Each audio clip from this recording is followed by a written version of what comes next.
এটা হলো 3 মার্চের একটা বিয়ের কুলো। কুলোটিতে যেহেতু কলকা আঁকার কথা ছিল, সেই জন্য আমি কুলোটির বেসটিকে লাল আর হলুদে রেখেছি। এরপর কুলোর নিচের দিকটা দুটো বর্ডার করে তার মাঝে এস প্যাটার্ন দিয়ে কিছু কলকা করে নিয়েছি। আর তোমরা যদি কুলোর উপর ডিজাইন করতে চাও, চেষ্টা করবে একটু মোটা ধাঁচের কুলো কেনার। আমার এই কুলোটির বেতের বোনানি যেহেতু একটু চিকন টাইপের ছিল, সেই জন্য ডিজাইনগুলো বসাতে কিন্তু আমার একটু প্রবলেম হচ্ছিল।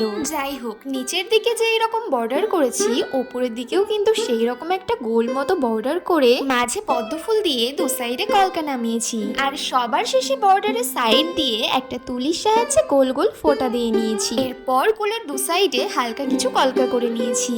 আর কুলোর মাঝ বরাবর একটা স্বস্তিক চিহ্ন এঁকে নিয়েছি। এই তো আমার কুলো আঁকা কমপ্লিট। এবার তোমরাই দেখে বলো আমার এই কাজটা তোমাদের কেমন লাগলো। আর যদি ভালো লেগে থাকে তাহলে একটা লাইক করে দিও।